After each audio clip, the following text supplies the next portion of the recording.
Hello everybody, I hope you're having a wonderful day, and today I would like to share with you guys a little unboxing. This is an exciting little budget banger, which should be a pretty high value item. This is coming from White Mountain Knives, and while I do have a perfectly good knife for my carry today, I'm gonna go ahead and use this instead. Now the color does not come through over my camera. It does not do it justice. I have a powdery blue ano on this little pry bar here with a bronzish purple highlight hue over the whole thing. It was just to test a color range theory that I had, but I had mentioned in some content about it that this tip right here, at least on this design, it's relatively sharp enough to cut open tape on packages. And this is just proof of concept that if you are in an area or on a trip, something like this may be a little bit of a smarter choice if you're in an area or again on a trip where you are not sure if you are allowed to carry a knife. And I mean, this will get the job done just barely, as you can see, but it still works, right? So this is from Ameight knives. Now, this is the first thing I've ever had from Ameight knives, but one thing that's always confused me a little bit is who the hell is producing these knives? Well, it's Miguron. Miguron Knives is producing these knives. So who's Ameight Knives? The way I see it is Ameight Knives was established first and had Miguron Knives as the OEM, as the maker, and then very shortly after, Miguron started producing their own in-house designs. This was my carry for today, my Monocola, fully customized by yours truly, of course. Love that little piece right there. Whole lot of value in that. But yeah, so that's the way I see it. So while I've handled a lot of stuff from Miguron, I think like one or two premium things, or actually 3 or 4 different premium things, collaborative works or in-house designs, I've handled a lot more budget stuff from Miguron's line and also collaborative works, and it's pretty impressive stuff. There's a lot of value packed in for your hard-earned money, and that's the kind of stuff I definitely like to look for, especially at this time of the year. We're ending the year. Christmas is right around the corner. I still gotta do shopping. And so for me to pick up a little budget knife to still put out some, fresh product content, it's nice to see something that's actually exciting as well as budget oriented. So standard packaging, you get a nice little microfiber cloth, nothing too big or oversized, but it's not dinky or tiny either like the stuff that Kaiser provides. But it has a little Ameight right there at the bottom. It comes fresh with like smudges and stuff already on it, which is awesome. Let's go ahead and get into the knife. Very simple packaging, just cardboard, some candy, and just a little pad of micro foam there. Let's see if the model name is on any of this. No, it's not, but if you're interested in following these guys, this is some of the ways to get in contact with them. So it's also here on the box. So Clistra folder.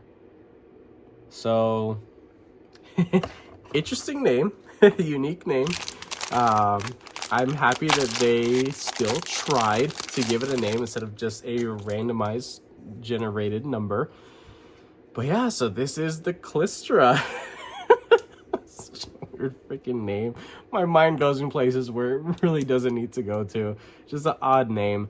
But what we got here is something that seemed to me to be a higher value item. So we have studs, a front flipper, a jimping looks relatively aggressive and deep. It just doesn't go all the way around. Centering looks pretty darn good.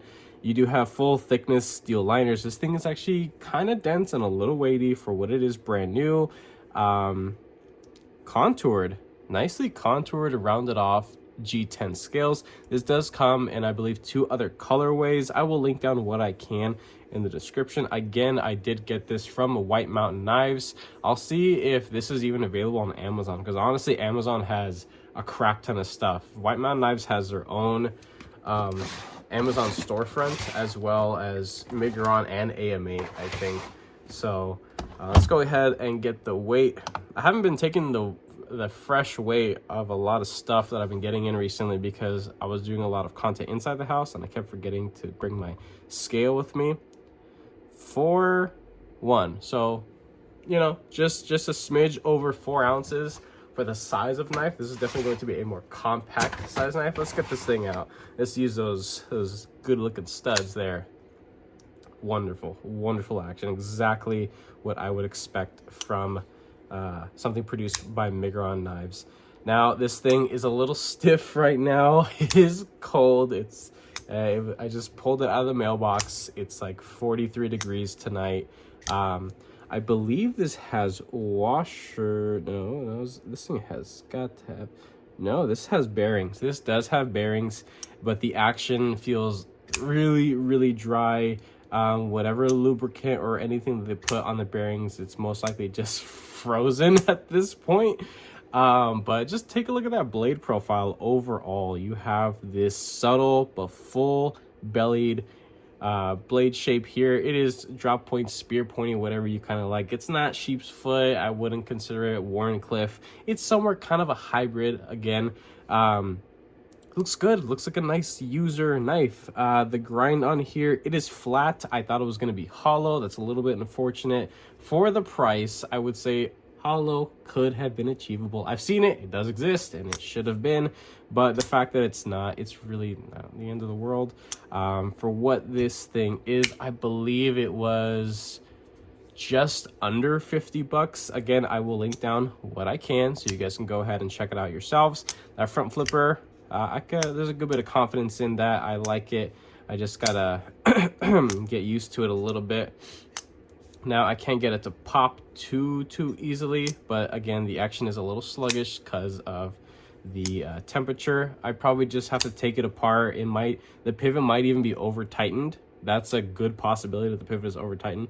There is 0 side to side, up or down, beautiful lockup, 0 stick, reverse flick. That's awesome. It is not right up against the scale. I thought it would have been, but there's a little bit of clearance there.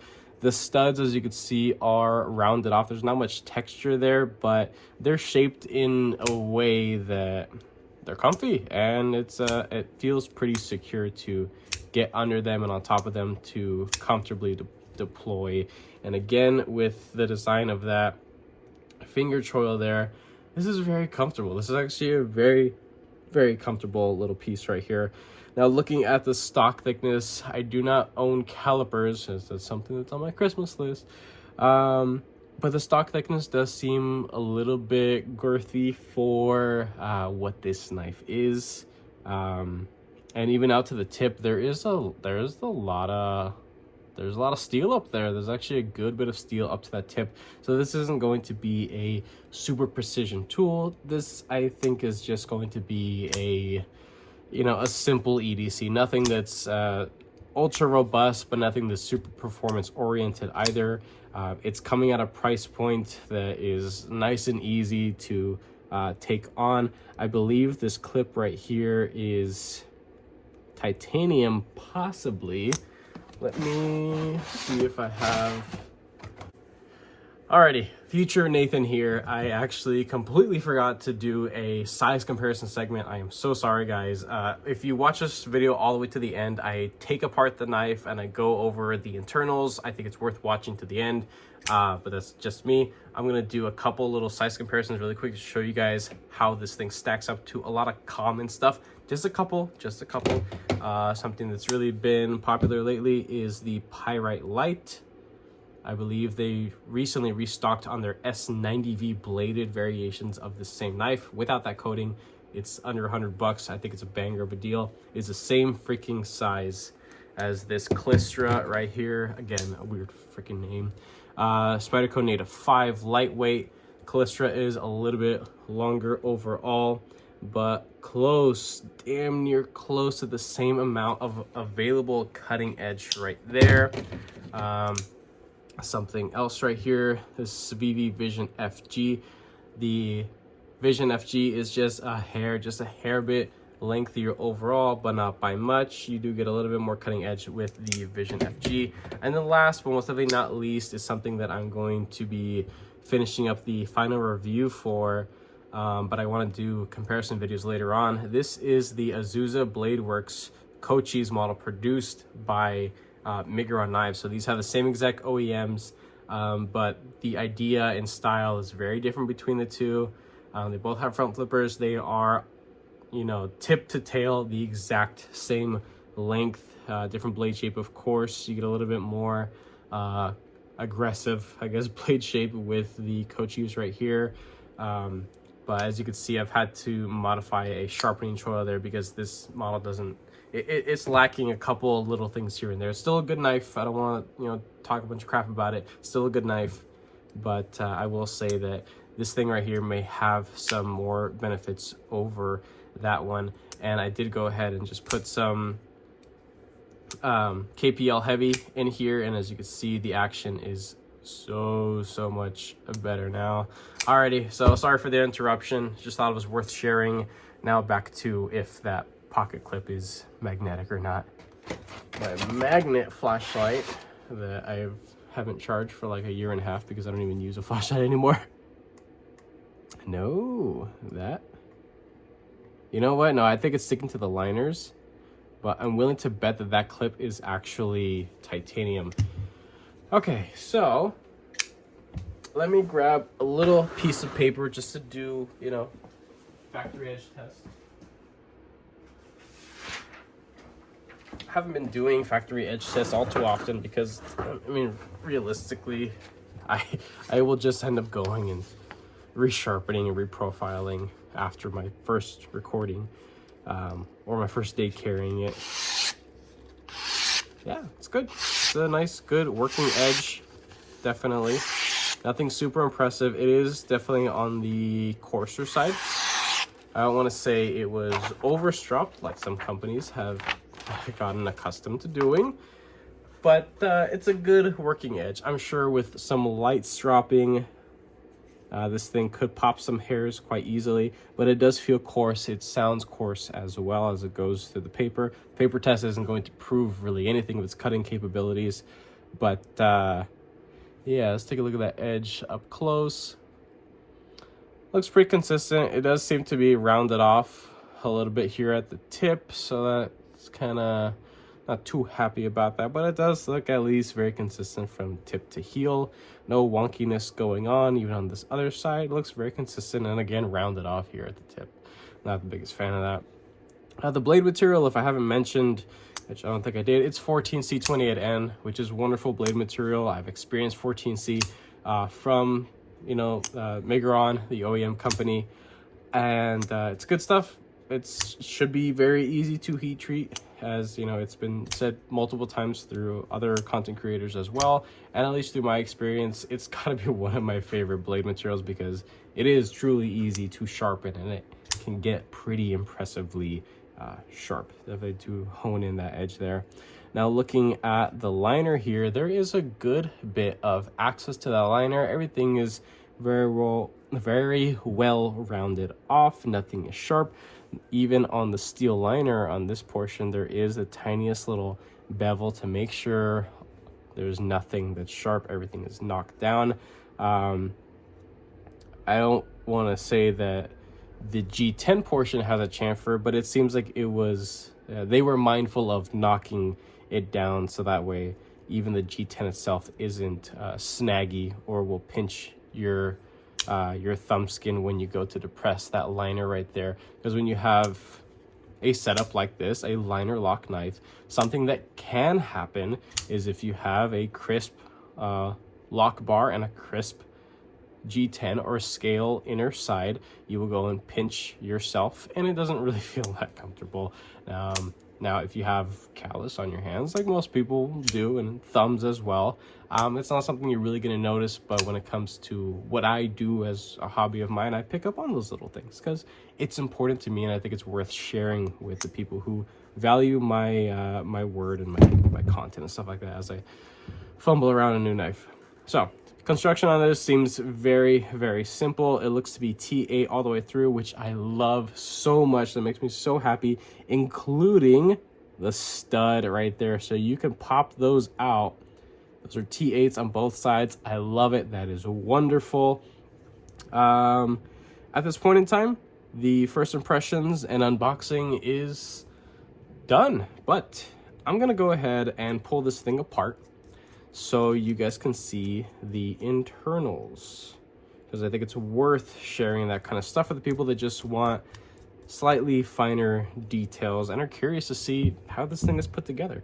So now that we have the clip all by itself, yeah, so that is definitely a tie clip, which is really nice, and the screws are steel. Very, very common mix of materials there. Have zero complaints about that. The tooling of their hardware is just wonderful. Good stuff, good threads, good everything. It is only pocketed on one side, so this is only right-handed carry. Of course, if you're left-handed and you're just used to carrying these kinds of knives, you know, more power to you. There's no one out there that's saying you can't buy this, and I'm definitely not the guy to tell you what you can and can't do with your hard-earned money. A little bit of Loctite there, or at least I thought there was. It was just a little tight, but there actually isn't any Loctite. Let's get this other side. So it's most likely just a threaded barrel through that short G10 back spacer. This seems like a pretty safe design. You can't pick out that tip, which is nice. It's buried down in there, and you cannot contact the live edge through the back. There is this tiny little, like 1 inch length back spacer. They didn't need to do that, but they did it anyway. I like that. I appreciate that. They could have just had standoffs. It probably would have been cheaper, but they didn't do that. So thank you for the little matching material back spacer. Love it.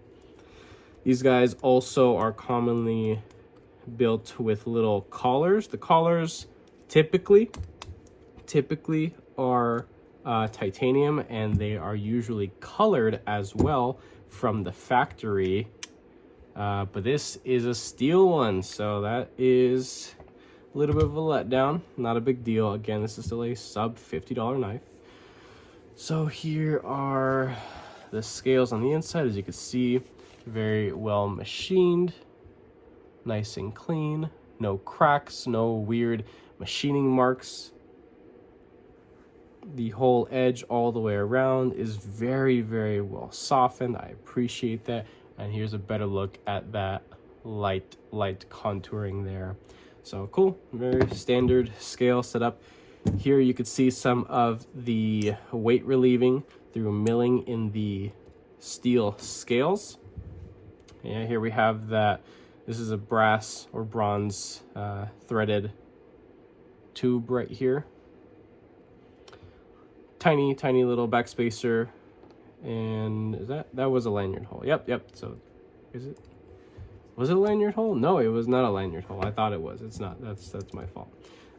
Here you have just a pin that corresponds with the smaller hole in that tiny ass back spacer, just for structural rigidity's sake. And I really don't think this thing needs much more for structural rigidity, as these steel liners are girthy. These things are they bring me back to the early budgety stuff being produced by Miguron knives, or even who else? Even Kubi, like really thick steel liners. These things are kind of beefy. So, but yeah, everything is nice and shiny. These were given a tumbling and a polishing, and or a burnished polishing, whatever you want to call it. And it seems like they've done as much weight relieving that would make sense. There's not a whole lot more they could have done with it realistically. So yeah, there you can see the ceramic detent ball. That's nice.